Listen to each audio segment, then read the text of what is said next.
Hello, everyone. Welcome to the Addicted Mind podcast. My name is Duane and I'm your host, and we are on to another episode. We have a wonderful guest today, Carlos Navarro. Now, Carlos Navarro's more than 20-year entertainment career spans the medium spectrum from radio, television, and film to commercials and video games. He's acted on such shows and films as The Walking Dead, one of my favorite shows, The Outsider, Identity Thief, Unbreakable Kimmy Schmidt, and Marvel's Hawkeye on Disney+. Carlos is also co-host of the #1 rated Orlando, Florida talk show, Monsters in the Morning, on iHeartRadio's Real Radio 104.1. So today, Carlos is going to talk about his journey to sobriety and why he believes it's a moral obligation to share his story to help others. Carlos is frank about how before, in his experience of drinking, he was just oblivious to how he was and the impact he had on others, to getting sober and realizing he needed to change and do something different, and how he does that now in the entertainment industry, and how sobriety is just a big part of his life, and now how he takes that sobriety to help others who may be struggling. So I loved Carlos, his personality, his strength, his directness. It's just awesome and refreshing. So I hope you enjoy this episode as much as I enjoyed recording it. And if you're getting a lot out of the Addicted Mind podcast, please rate and review us in iTunes or wherever you get your podcasts. I really do read them. They mean a lot to me, and they really help the Addicted Mind podcast get found. So I really appreciate that. And now you can find us on Instagram at Addicted Mind Podcast, where you can get a hold of us, ask questions. So check that out as well. All right, stay tuned for this episode. All right, everyone, welcome to another episode of the Addicted Mind podcast. I'm with Carlos Navarro, and he is going to share his story of recovery and working in the entertainment industry, working on The Walking Dead, which is one of my favorite shows. So I'm excited, Carlos, to have you on and just to share your story, your wisdom, and what you've been through and what you've learned and how you're growing and how you're helping others. So, Carlos, introduce yourself. Hello, I am Carlos. Thank you, Duane. Thanks for the intro. No, it's good to be on here, and what you're doing is awesome. Outlet for people who are currently trying to find their way to recovery. Yeah. It's always a path. You're always finding the way. You never really find it fully. It's always the mission, and Absolutely. So, anything going. I can do. Yeah, anything I can do to help, I absolutely can, especially for my entertainment brothers and sisters. Yeah, absolutely. So I want to jump into that and just your own experience, but let's just get started with your story. How did this kind of start to come about and, getting to that place where it's like, I got to do something different? I don't know. Be more specific, because it's such that's such a general question that I would love to get more specific, because I don't even know what you mean by that, because I think we always have major pitfalls, but what about you? What made you start this podcast? What made me start this podcast? Oh, gee, I've been in the addiction field for a long time, and I love learning about the human brain. I love Me too. knowing why we do what we do, some of the craziness that goes on, to understand, I guess, my own craziness, and then to share that with other people. Because I think we all can connect on that craziness, if that makes sense, on our humanity of what it means to be alive in this world and struggle, right? Struggle through it. I mean, life is hard and there's a lot of problems along the way. And if we have mental health issues, that complicates it. If we have addiction, that complicates it. Yet, if we can share our story with others, right, we're not so alone in it. We're not so alone in it of ourselves. And then that person who listens doesn't feel quite as alone. And we realize we're pretty common, right?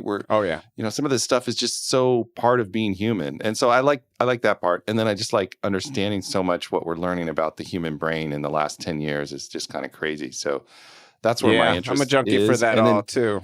Yeah. So brain, I want to hear from you the start of this process, because you got to a point where you had to start to get sober. You had to say, I got a problem. I got something that's going on. And I want to hear that journey.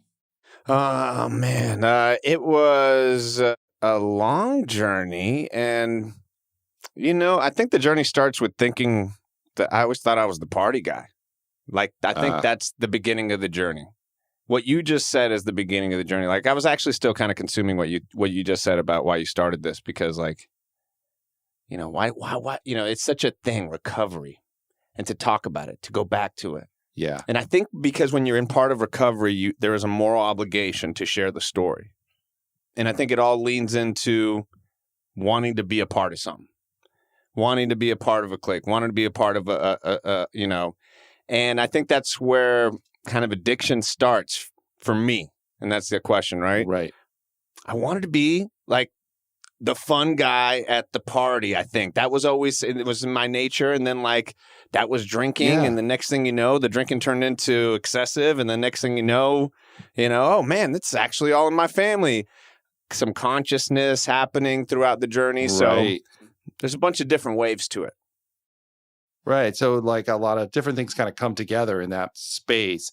Tell me a little bit about how you were using drinking, especially, you're working in the entertainment industry. There's a lot of pressure there in that work and doing that. And you're on a lot, if that makes sense. You gotta perform. You're part of the show and there's so much pressure there. So I want to hear about that too. Yeah, I think drinking and partying can fuel you in the industry, and then it will make you crash. I've never seen it work out. I've never seen somebody like me who drank a lot, would go to parties, be Mr. Social, try and work in the acting industry, and it be really good for a long time. It's like a good for a year, good for 2 years because you're socializing. But then the logistics of any industry, career, craft come into play, and especially in acting, which acting is a very little part of being an actor in an acting career. Right. Everything else is paramount. The logistics of the auditions, of getting the agent, of getting your headshot. And when you're drunk and you're recovering from a hangover for 2 days and you slept with the girl one night and you were, oh man, you think you're going to succeed like that? Hell no. I know it seemed like it was like a lot of fun as I look back. And of course, like in the midst of it is fun, but like it was a very, and I say this specifically, indiscriminate life. I had big dreams, but I indiscriminately was living my life of like partying and girls and radio and, but I'm going to be an actor. I didn't have an agent. I never auditioned for anything. I was all talk. So you're living in this kind of, I don't know, I want to call it like a fantasy, right? You're partying, you're doing all this stuff. You got these big ideas, these big things, but wait, something's going to come knocking on your door soon here. Oh, it was already knocking. I'd already been arrested 2 times. I'd already, fighting, and I was a mess. I was a crazy dude. There was the knocking with the door had been kicked down. I was putting it back up with like screws and like telling the contractor you got it wrong and playing victim and all this stuff that we do. And like I said, I was in my 20s then. So in my mind, I'm like, this is what you do in your 20s. You party and you do this and then, but right, yeah. God, the universe, the Lord, whoever you believe in, never rewarded me in my in my career and my family, anything of high level value until I quit drinking. Wow. And it won't for anybody else either. I promise. Because it may seem like you achieve some type of career or physical goal or family goal, but if you're continually drinking, and I'm being very specific about drinking because that was my thing here, you'll never achieve it because the third part to all that happiness is that kind of peace of mind. And when you're drinking, you never have a peace of mind because you wake up going, who do I got to call them? What did I do? What am I not going to do? Yeah. And it's like, if we're drinking or drugging or whatever it be, whatever the vice is, right? It's like we're always running from something, right? We're something we don't want to, it's like if I'm not partying and the life of the party, then maybe I'm not anything. I don't know. Mm-hmm. Yeah. Yeah, no, that's for sure. I felt like I lost my identity when I quit drinking. It was immediate. Friends left me. Yeah, I lost a huge piece of my identity. For years, I would like look back and be like, damn, I was the party guy, but I'm still I'm still the fun guy. I don't need, and that was the thing, Duane, is like, it sucks for some people. Like when I drank, I was just excessive in my energy. You can see my energy now, right? And then imagine that doused with whiskey and beer and music. It's like too much. Just out of control. Yeah, out of control with bizarre hubris and rationale behind it. I tell you, like back then, I got to tell you, it was like this like totally messed up logic, victim kind of mentality almost. You know, I just think when people have a very artistic sense, creative sense, there's some trauma that happened. There's usually trauma that leads to some great work if very rare, just like, you know what I'm saying? Like the perfect family create the perfect little art, you know?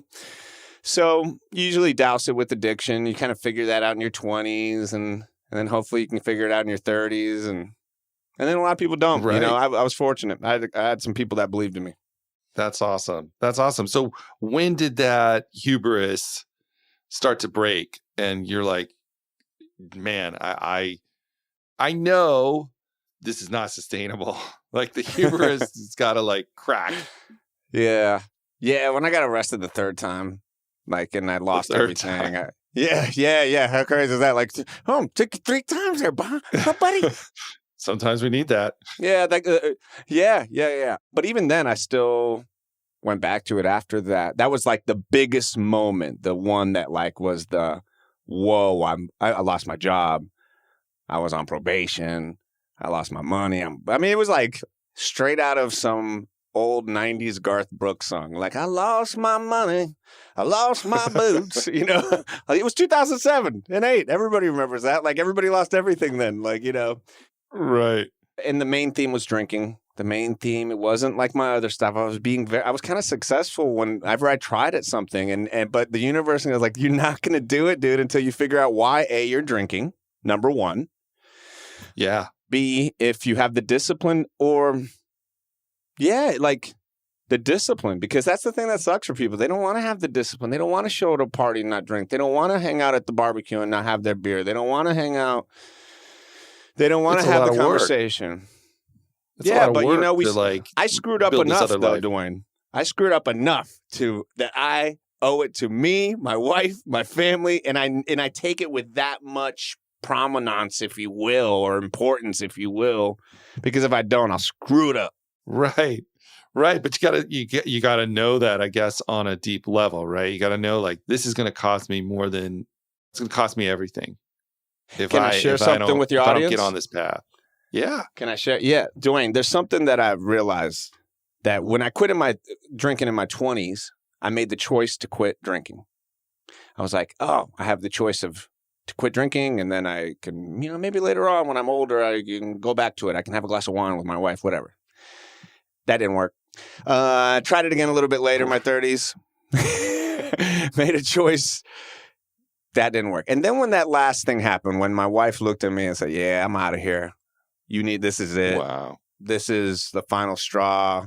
I never thought, like, we weren't like this couple that fought all the time. She had every right to say it to me. And I was like, I made a decision that day. And I realized, man, when you grow up and you become a man, boys make choices, men make decisions.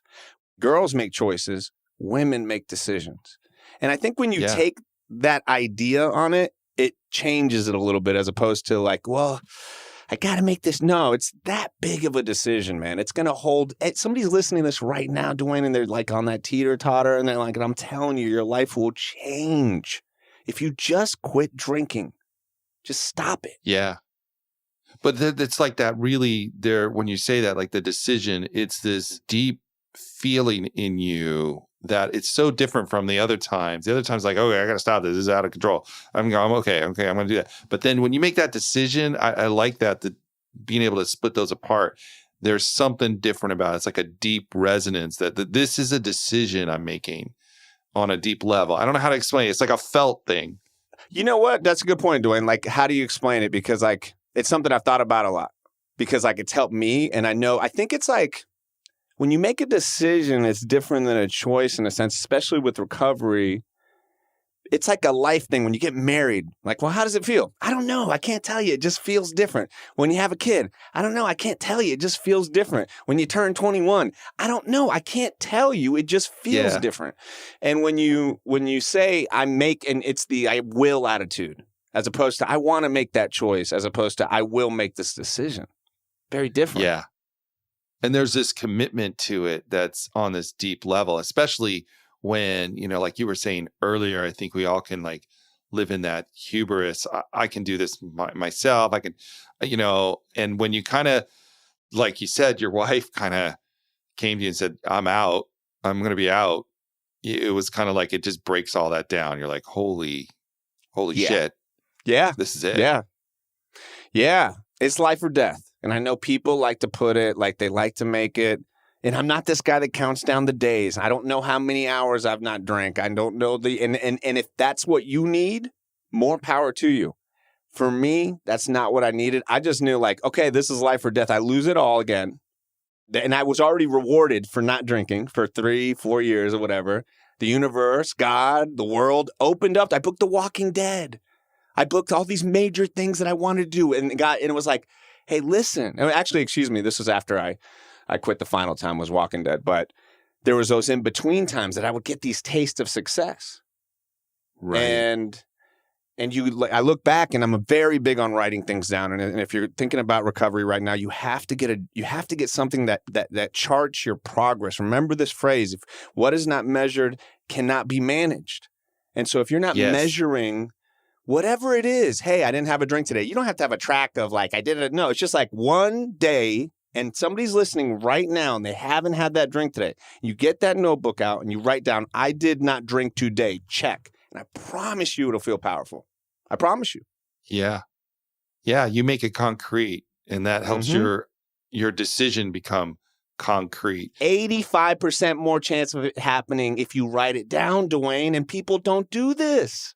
Yeah. They don't realize that I'm the same way. I've had journals. I've written things down. It is so interesting to go back and see those things and watch how some of those, if you have goals or ideas or ways of being, start to manifest themselves later. And you can look back and go, wow, I put that down there. I made it concrete. I looked at it.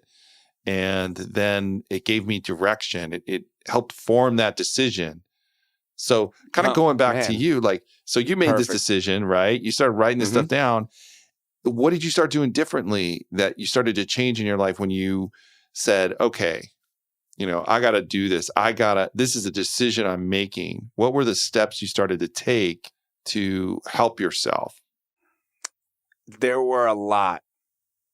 It was very tactical. I say that in the sense of like, I'd already been through the mental stuff. I already knew why I was drinking. I already knew, not to say I haven't continued to learn on that stuff, obviously. But at that point, I'm doing my radio show. It's a party show, 5 hours a day. Wow. I'm always around alcohol. So I can't be like, one thing I hated was people going to recovery and they're like, I'm not drinking. I'm the best and you suck now.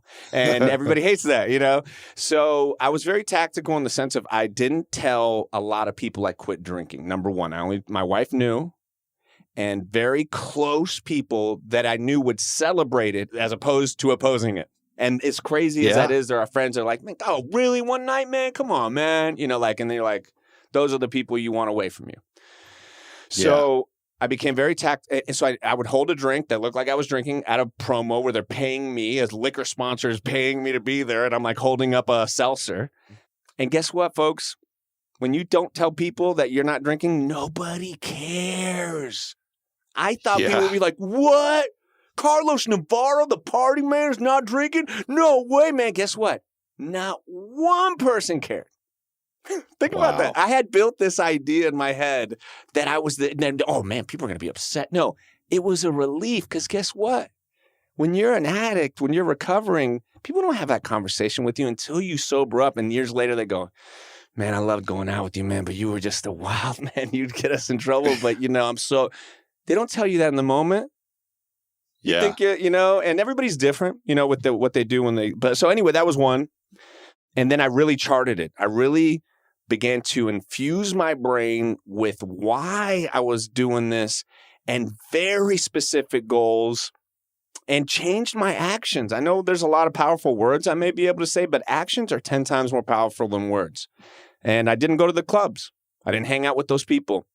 I didn't get myself in situations that my willpower could not resist. So you kind of realize, like, I can't put myself there. And I think that's such a wise thing. A lot of people don't realize, like, if I put myself in that situation, I will not be successful. Like, my brain will betray me, so to speak. If you're struggling with addiction, it's like, yeah, it's my brain is hijacked at that point, and I'm not going to say no. And you're I just a fan need to of the brain knowledge, right? You're a fan. You ever read the book Willpower Doesn't Work? Yeah. Yeah. So it doesn't. It doesn't. Like, it'll only work to so much. But like, for me, I can't be around it all the time. And then I realized I was, if you get around it a lot more and you're weak, one of the things I was talking about, if you're weak, hungry, angry, tired, you're going to make a bad decision. And when you're out late at night, guess what you usually are? Weak, hungry, angry, or tired. And to this day, I won't think about it at all. And then all of a sudden, I'll be like in some situation, be like, I got to get out of this room right now. There's people drinking. It just hits me. And it's not all the time, but I'm very sensitive to it. And I pay it a lot of respect. That's great that you can listen to that and honor that part of yourself and say, you know what? I'm going to be okay. I'm out of here. I don't need that. It's going to be fine. And I'm done. And most people don't care anyway, like you said earlier. And I'm just going on the other thing. I love that you say tactical, right? Because I agree with you. Like, you got to be tactical with I'm just going to go like with your own brain. You have to be tactical because your brain doesn't always cooperate. That's where you want to go, if that makes sense. I know my brain doesn't always cooperate. And sometimes I have to be tactical and make the decision ahead of time. Otherwise, my brain's going to go, no, this is what we're doing. And if I'm not tactical about it, in making the life that I want, you don't have to do that perfectly all the time. I don't do it perfectly all the time, but you got to do it just good enough. Your life changes. Yeah, I agree. It's amazing how people aren't tactful. I know I said that wrong. They don't have tactics for their life. They have tactics for their job. They have tactics for their football draft team. They got tactics for how they're going to go vacation in Singapore for 2 years. They got tactics on all this crap except how to handle your own life. I am obsessed with figuring out how to kind of get more out of my life. Literally, I coach people every day. I love it. I sit down with people that are already successful and I go, all right, tell me your goals. Well, I haven't written down my goals in 3 years. It's amazing what the brain can do without goals, without writing anything down, but then you supercharge it with a plan. It's like your brain's only job is to protect you. That's it. Yeah. That's it. So it's going to talk you out of doing stuff. Hey, I know you really like to write and want to write a book one day, but that's kind of hard. Why don't you relax? And why don't you sit down on this couch and watch your 4th episode of The Office in a row? Isn't that nice? That keeps you safe. Yeah. I'm the brain. That's my job. And if you don't write it down with the reminder of, hey, write a page today of your book, your brain will go, oh, yeah, I forgot about that. We should do that. And you'll do it. Right.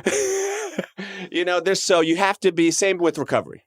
Yeah. And setting those strategic goals. And I've definitely had coaches in my life that have helped me do that. Right. Yeah. Because they're not there. What I find is they're not in me. I can get in my own way pretty easily, and having other people help you do that or write that down or construct that. It's just so worth it. Absolutely. Our brains get in our own way. Like you said, they want to just keep us safe and comfortable. They want comfort and safety. And they're not really, say our brains in some way aren't really necessarily concerned with our happiness. At all. They just want to keep us comfortable and safe.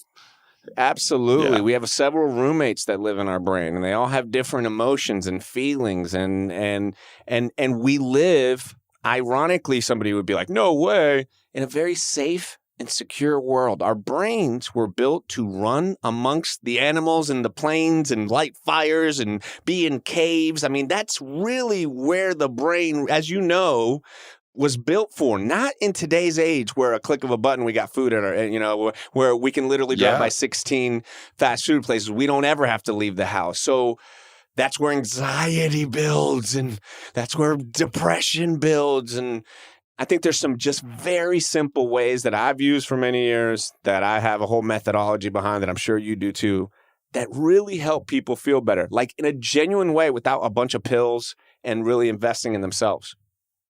Yeah, not that kind of, like you said, and the first two choices you made kind of feel better in that way. It's the decision choice in that kind of way, which is a deeper kind of happiness, satisfaction, contentment, things that really I think everybody wants, but it's hard to get there, right? And there's challenges most people along don't know, that Duane. road.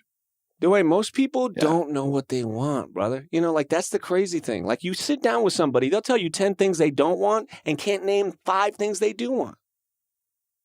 Yeah. It's a weird... They might not even have the words for it.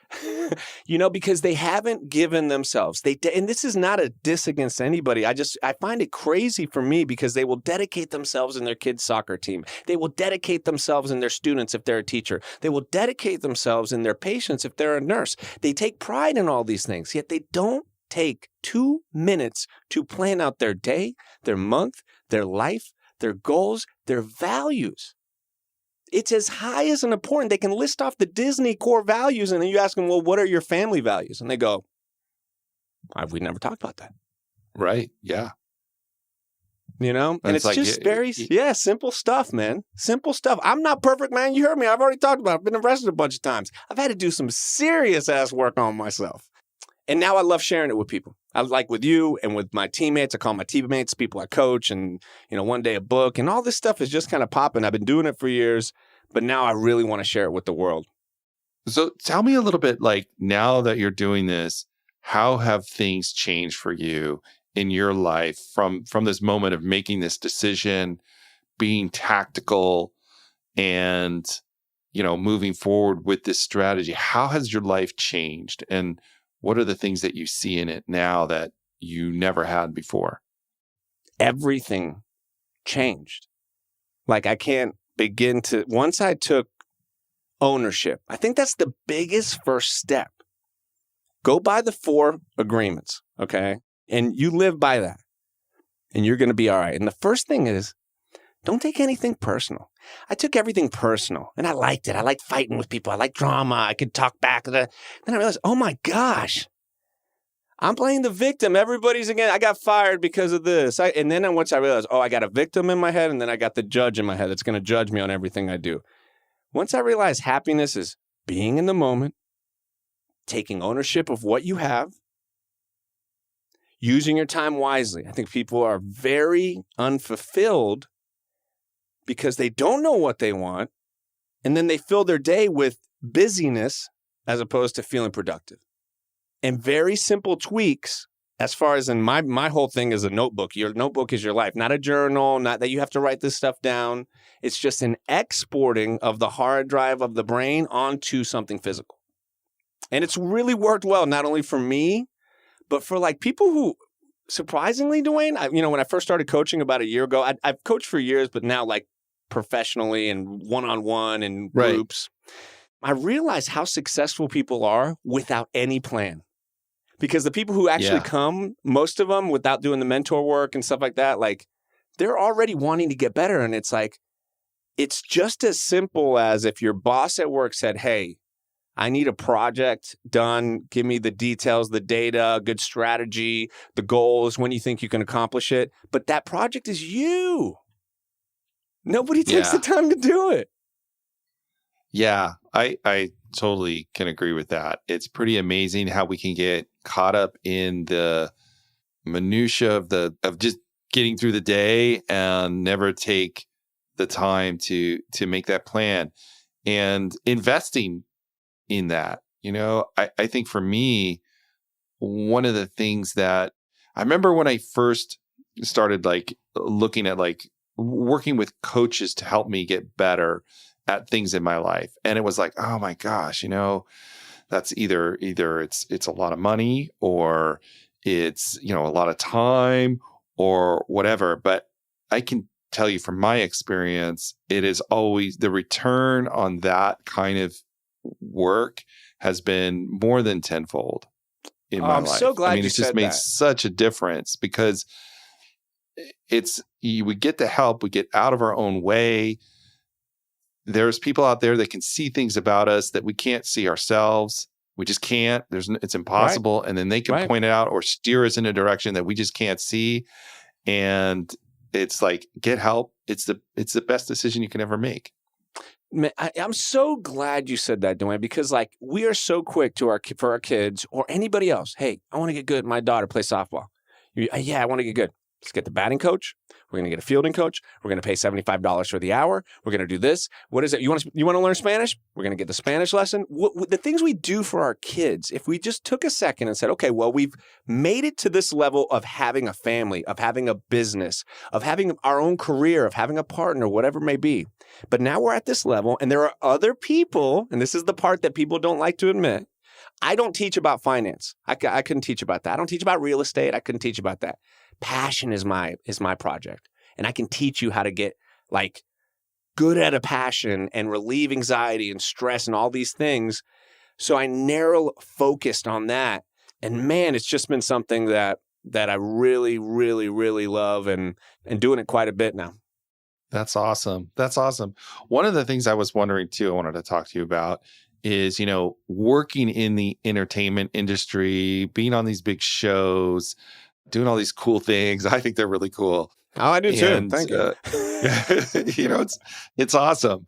Like, living a sober life in that kind of world. And I think people, I know the entertainment industry, but there's other industries that people are in, and they feel like if they embrace sobriety or embrace recovery, that it's, they can't do it. I gotta, I can't say anything. I gotta keep it secret. I gotta hide it all. And I just want to talk with you about how you do that from a professional capacity, I guess. I take a lot of pride in it.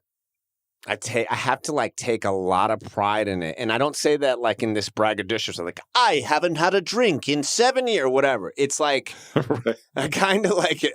Maybe humility is some better word to it. Like, because what happened, right. My Walking Dead experience is the biggest one, because my wife always said, hey, when you quit drinking, Walking Dead was my favorite show. All right, auditioned for like 5 years, didn't even sniff a callback, nothing. It was just this sad state of affairs. But I just made a decision to continue to audition until I'm a fat old Hispanic man. And I got a little while to that, okay? And so my wife would always say, you quit drinking? Pfft, you're on The Walking Dead. I'd be like, what does she know? She's only been right about pretty much everything. And guess what, Duane? I quit. There's humility right there. Yeah. And I quit, and pretty quickly after that, I book it. And it was almost immediately apparent as to why. The whole story of booking it is a lot of fun, but the actual reason, like how it was, and I can remember this, and I actually haven't told this story, but it's like when I think of that question, because I've kind of been asked that question in a different ways, right? And I think about like, when is that moment of success when alcohol and success and I'm walking into the premiere party of The Walking Dead, okay, with my buddy Kari, and we're about to be premiered as like the kingdom, and it's this new group, and I'm one of the guys. Yeah, and it's like, it's crazy, it's surreal, and I walk in, it's like, and it's a legit like Hollywood party. Top shelf liquor to the wall. Mr. Navarro, what do you want? And I'm standing there. It was like one of those moments that, like, in this other multiverse, to talk about Marvel, there's Carlos Navarro, and he's like, shots for everybody. And I walk up, and the next thing you know, I'm a fucking fool at that place. And they look at me before we even premiere the first episode, and they go, oh, shit, what the hell did we do getting this guy? And then there's the one that happened, which is my boys already knew, my girls already knew to get me a non-alcoholic beer. Before I even walk up, they're like, Carlos needs a because we'd already gone to dinner. I've shared my story. Right. I told him how bad I screwed up. I wasn't like, I'm taking a little break, and then I'll be back. And it was like, look, man, I'm sorry if you guys go apart. They took such care with me. And that's what I found, Duane. People will take such care with your recovery because everybody struggles with it. I don't care how good you are with alcohol. You know how it is. You talk to somebody about quitting, and you're not even asking them about quitting. They're like, I've been thinking about quitting because they're struggling with it, So not only with my Walking Dead guys, but like my Bloodline dude, like every cast that I've ever been a part of, and I've been a part of a lot of really amazing cast. They are just so careful with me, and I think it just has helped me continue to succeed. In fact, I know it has, because if it was the other way, it ends right there. Walking Dead, that party. I punch somebody. Yeah. I act like an idiot. Instead, it was like this, like Carlos with my non-alcoholic. Hey, I'm going to have a non-alcoholic with you. It's like it became this whole thing that I never expected to win. Actually, I expected the total opposite. Isn't that crazy? Yeah. You had built up this whole other idea. Yeah, this whole assumption. Yeah. Oh, they're going to look at me. Yep. We're going to be in a club and we're going to be popping bottles. No. It was like, no. We would walk out of a place that they didn't have non-alcoholic beer. My crew, like, I wasn't like, guys, we got to get, no, that's not cool. Let's go. Yeah. And it's like you sharing that with them, like you're helping all the people around you too, because if they're struggling, they see you and you're a model for that. But it just sounds like a different level of respect and appreciation that comes from just the honesty of, hey, this is where I'm at and this is what I'm doing. And I think like a different level of pride. 100%. It's like that healthy kind of, you just model that healthy kind of pride. Like, this is, you know what? I'm going to be my best self. And here I am. Thanks, man. It wasn't the goal. I got to be honest. That was my goal. Like in the very beginning was like let's survive not drinking. Because kind of all I want to do right now is drink, in the beginning, And then I think that's just like with anybody, man. If you can get over your worst kind of thing. And I know for me, drinking was because I could kill somebody on it. I was wild. I was this maniac when I got to a point. And my record proved it. And that's not who I am. That's a flash of me. That's in me for whatever reason. But that's not who I am. Who I am is the person who has been given a lot of opportunities, who has traveled by myself a lot. I don't know if you have a wife or a girlfriend or whatever, Duane, or boyfriend, whatever, but like you have a partner that is away from you, and whoever's listening right now, and you don't think that when they're away from you, they're not super anxiety ridden because they go, man, one drink and this person's going to go off the edge and I got to go pick them up in Phoenix or I got to go talk to whatever. Right. It's not just you. Drinking is super selfish at a point, and I just got tired of it. Wow. Oh, that's an awesome story. And it's awesome to show the once you kind of see the other side, you're like, oh man, there's so much good stuff, good crap on the other side of this. Endless. Like, it's just so worth it. Endless, guys. You're like struggling right now because you've assumed this entire situation is going to go down one way if you quit. But you can't even begin to imagine the joy your family will feel. The relief. You hear that? The relief people will feel from you quitting drinking. Isn't that crazy? Think about that. Yeah. The power that would give to you and the relief to others. So now you help other people do this. So you take your experience and your wisdom and this struggle, and you're helping others. Tell me a little bit about that and how you take this and kind of pass that on. Man, Duane, it's crazy because I'm still on the radio. I do a radio show every day, Monday through Friday. I heart radio to the top Carlos. You can find me in all these places. Boom, boom, boom.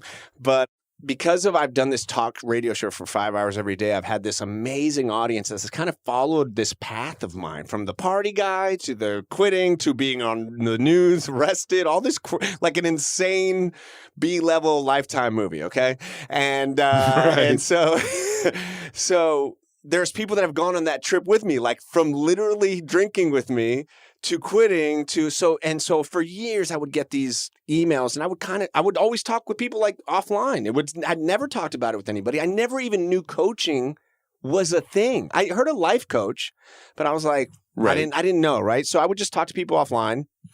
And then I started speaking more and I wanted to get more involved. And I've always been obsessed with personal development. And then I got with a group that was like, hey, Carlos, like, have you ever thought about coaching? And I was like, yeah, but I don't know. And like, and they're like, and then basically they sit with you and they're like, what is your methodology behind all this stuff? And I'm like, well, here it is. And we get it all out. And I have a whole methodology and tactics and different things. And it's all super simple stuff. There's nothing crazy about it. And it works. And so for the past year, I've been implementing it and really working. Like after this, I have 2 what I call teammate sessions. They vary. One could be strictly about not drinking. The other one's like, I haven't found that passion in my life. I'm not going to tell you how to build a business. I'm not going to tell you how to invest. I'm not going to tell you how to flip a house. This is very specific of coaching as like I'm a sports nut as well. So it's like way more like, what are you doing? We could do this. As you can hear my energy. Yeah, totally. It's contagious. I can feel Thanks, it. man. And I can feel you like bring that passion to others. Yeah, and it feels great to watch other people find success, fulfillment, happiness. It's just, that's its own. I get great joy out of that, thing Duane. to experience. Great joy out of seeing people succeed. I've succeeded. And man, if you look at other people, they're more talented than me. Then other people, they got this degree, but they just didn't have that knucklehead. Hey, this is who I am. I'm not going to quit. And that's the biggest thing. Don't quit on yourself. Don't quit on your passion. You're going to be happy. Awesome. Awesome, Carlos. That is so awesome. So we're running on our time, but before we go, I always ask every guest like one question. Someone out there is probably listening, hearing your story. They're probably struggling or thinking, no way for me or whatever. And you could tell them one thing. What would it be? What would you want to tell them? All right. I would tell them this. Imagine right now you're in a time machine. You're lucky it was invented. You get to go 40 years from now. I don't care if you're 20, 30, 40. You're looking at yourself. You're laying there. That you don't know what time it is. And you're sitting there and it's all of the amazing dreams and goals and talents and aspirations and loves and friends. And they are unfulfilled because of your choice of continuing to drink a poison. Man, imagine if you could just go back in time. Oh my gosh, if I could just go back to right now and quit that stupid, silly, societal norm so that I could fulfill my moral obligation of those gifts and ideas and thoughts that were only given to you, and now they will die.